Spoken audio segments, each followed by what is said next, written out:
درود بر شما بینندگان عزیز. اخبار آزادی رو با آخرین خبرهای تاجیکستان و جهان تقدیمتون میکنیم. در برنامه امروز 13 اپریل این موضوعها را داریم. هر روز دعواگرانی نو پیدا می شوند. برخی از حقوقشناسان قضیه عزت امان را به بازداشت چند وکیل مدافع دیگر مانند می کنند. کشاورزان توجیک میگویند صرف نظر از پیشنهاد پرزیدنت از گرفتن روزه خودداری نمیورزند، ولی کار را نیز ادامه خواهند داد. چون نمیگیریم و کارم از ما مسلمان کو انسان مونده. ساختمان شهرک چینی در رویاها ماند. صاحبان منزل های تخریب شده میگویند از زندگی در خانه های اجاره بیزار شدند. ما گاندک و همو تاثیر کردگی حوزه همین اصابون همه زیقامه 6 سال پایدیم با امید. برادری مرادعلی علی مردان رهبری اگرو اینوست بانک از بازداشت رها شده است. اجانسی مبارزه با کروپسیا در تاجیکستان ماه فوریه امسال گفته بود که پرده علی مردانوف 90 میلیون سومونی قرض گرفتهاش را از اگرو اینوست بانک غیر مقصدناک استفاده کرده است. پرده علی مردانوف و نزدیکانش هنگام در بازداشت بودن او و هم بعد رهایی‌اش درباره اتهام وارد شده اظهار نظر نکردند. یک نماینده اجانسی مبارزه با کروپسیا گفت پرده علی مردانوف مبلغ‌های کردیتی بانک را برگرداند و پرونده علیه او قطع کرده شد. مقامات تاجیکستان در مورد عزت امان معلوماتی نو نشر نکردند، ولی نزدیکانش میگویند صف شکایت کنندگان از بالای او در حال افزایش است. آنها نیز دعوا میکنند که عزت امان آنها را نمیشناسد. بازداشت و در شرایط مرموز به تاجیکستان فرستادن این حامی حقوق شناخته انتقاد تند مهاجران را به میان آورده است و در شبکه‌های اجتماعی طلب آزادی او صدا میدهد. ملارجب یوسفی و شهلای عبدالله گزارش دارند. خویشاوندان عزت امان با ملاحظه ایجاد نشدن مشکل برایشان نمیخواهند نامشان ذکر شود و پسر عزت امان که پیشتر با رسانه‌ها صحبت میکرد روز 13 اپریل به زنگ‌های ما پاسخ نداد. اما یکی از خویشاوندان نزدیک عزت امان در صحبت با رادیو آزادی گفت تا حال دعواگران نو پیدا میشوند که عزت امان آنها را نمیشناسد. در میان آنهایی که علیه عزت امان به مقامات شکایت کردند آنهایی نیز بودند که عزت امان سالهای پیش وکیل دفاعی آنها بود.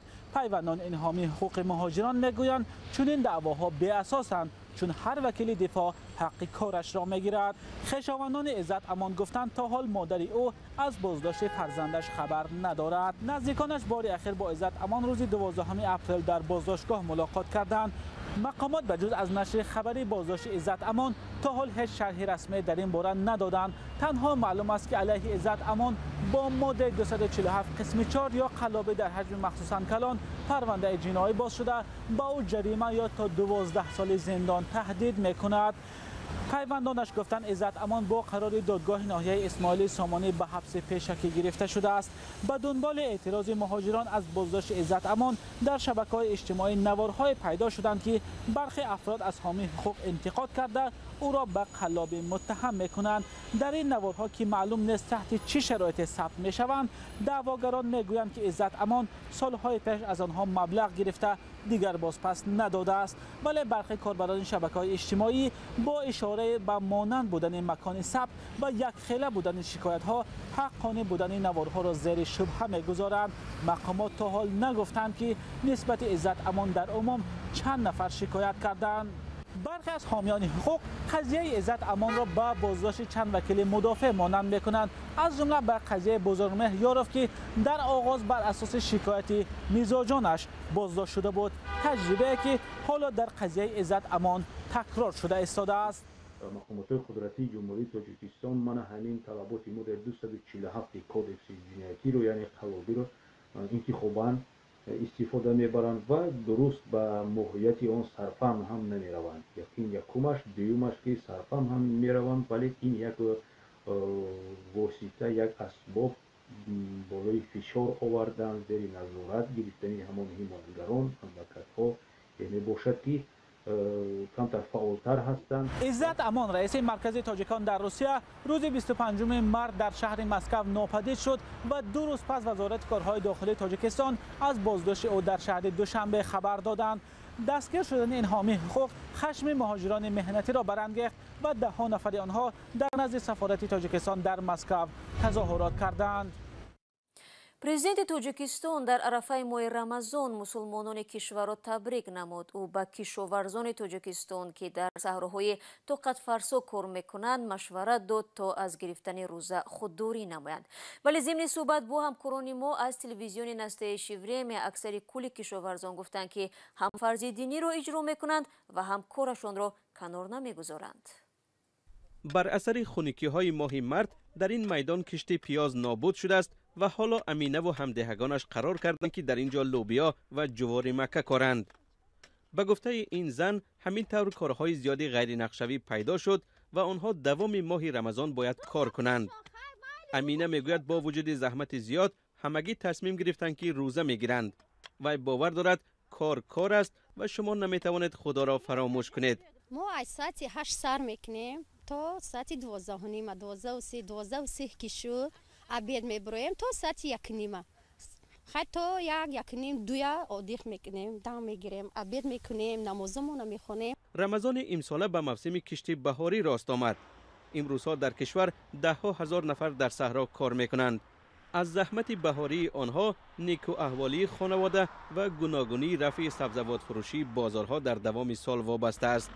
бо вуҷуди он ки гармии ҳаво аллакай ба 24 дараҷа расидааст ва ҳамарӯза дар саҳро ҳаво гармтар мешавад, ҳеҷ кас аз рӯзадорӣ даст кашиданӣ нест.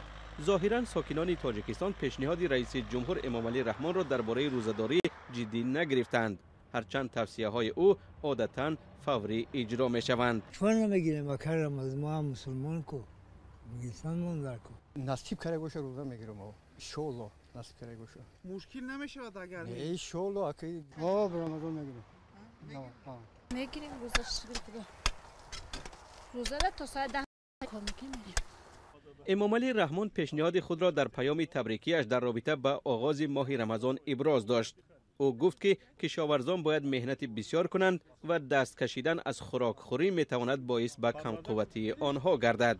ба гуфтаи Эмомалӣ Раҳмон пешниҳоди ӯ бо асоси ислом мухолифате надорад. در اساس تأکید علمای شریعت و فقیهان دین مبین اسلام، شخصانی که در شرایط دشوار کار و فعالیت میکنند کسبشان به تأمین مواد آذوقه وابسته است یا در ساحه‌های صناعت و استحصالات وزین مشغول میباشند، روزه‌داری برای آنها باعث دشواری و مشقت میگردد. از این لحاظ خوردن روزه برایشان اجازه داده شده است و آنها میتوانند در وقت مساعد دیگر روزه خود را انجام دهند. چون این توصیه به نظر روحانیان مسلمان در کشورهای دیگر عجیب می نماید، زیرا به گفته آنها ترک روزه‌داری تنها در حالتهای بسیار سخت و ناچاری ممکن است. روزه به شما فرض شده است و مثل آن قوم‌هایی که قبل از شما بودند. بنابراین یگان کاری مشکل دلیل شده نمیتواند.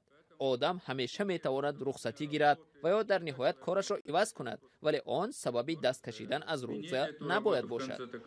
در همین حال بعضی از کارشناسان دینی میگویند امامعلی رحمان در مسئله دادن فتوا و یا دخالت به مسائل مذهبی صلاحیت ندارد. اما اینکه رئیس جمهور میخیزد از منبر برای قسم اکثری از مردم تاجیکستان چون این فتوا صادر میکند، این هیچ جنبه شرعی ندارد و کسانی هم که به این فتوا عمل میکنند از نگاه شرعی گناهکار محسوب میشوند و مورد بازخواست قرار میگیرند، چون که میدانند که این نفر در اون جایگاهی نیست. امامعلی رحمان رئیس جمهوری تاجیکستان قریب هر سال در ماه رمضان به کشاورزان چنین مشورت میدهد و هر دفعه دلیل‌های نو میآورد. این در حالی است که وضع آزادی‌های دینی در تاجیکستان سالهای آخر پیوسته تنقید می‌شود.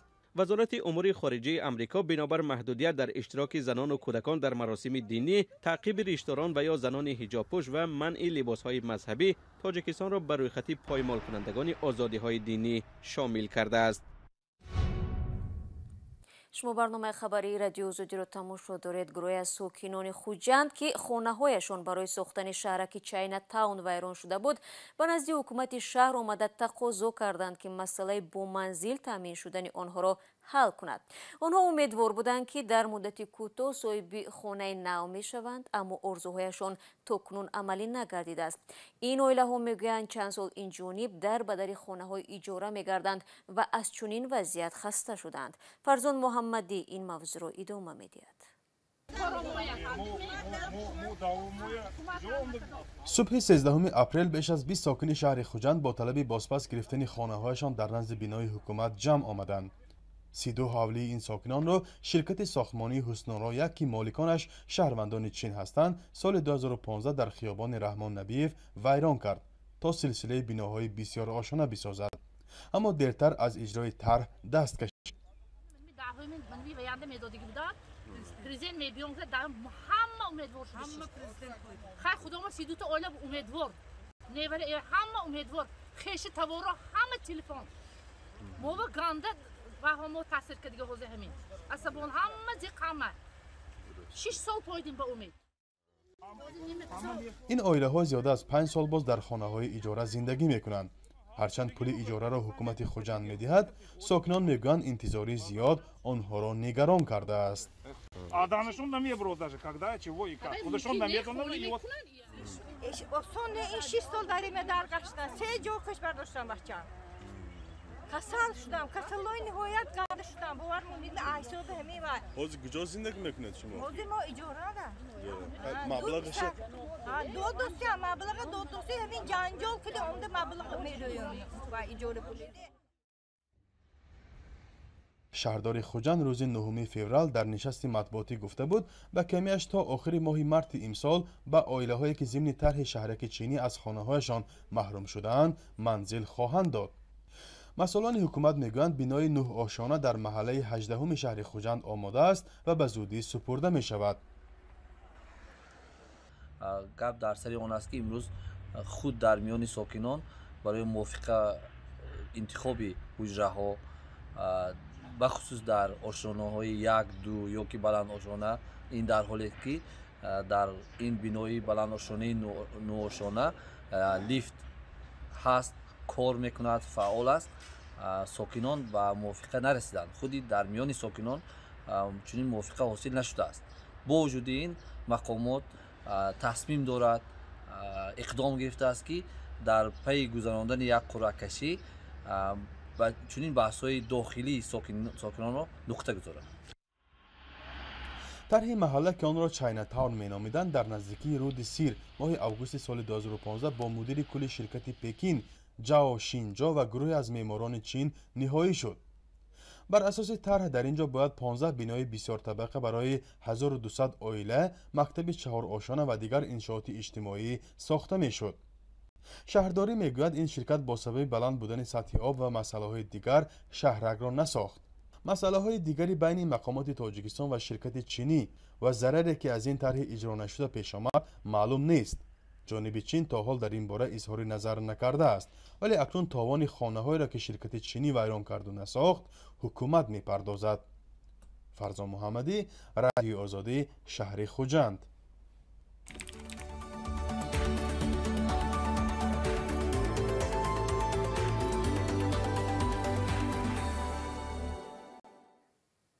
و شرکت برق توجیک میگوید با در نظر داشت فرارسی ماه رمضان شدت محدودیت استفاده از نیروی برق در مناطق روستایی تاجیکستان را کمتر میکند.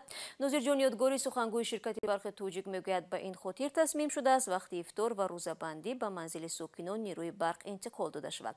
تقویم رمضان ساعت افطار و روزه‌بندی را در تاجیکستان از تقریباً ساعت‌های 7 شام تا 4 صبح مقرر کرده است. سلام، اگر خط و خبر میخواهید ما داریم. نوید بامدادی، سرخط خبرها، اخبار تاجیکستان و جهان، گزارش‌ها و تحلیل‌ها. چی می‌گذرد و چرا؟ دانستن فهمیدن است. ضمیمه یا اپ ما را بگیرید. بینندگان عزیز، ما انتظار همکاری با شما هستیم و برنامه اخبار را در اینجا به پایان میرسانم. تشکر که تا این لحظه همراه ما بودید. فراموش نکنید اخبار و گزارش‌های دیگر در سامانه رادیو آزادی گذاشته میشد. فردا شما را با خبرهای تازه منتظر خواهم بود. خود را احتیاط کنید و خدا نگهداری هر یک شما باشید.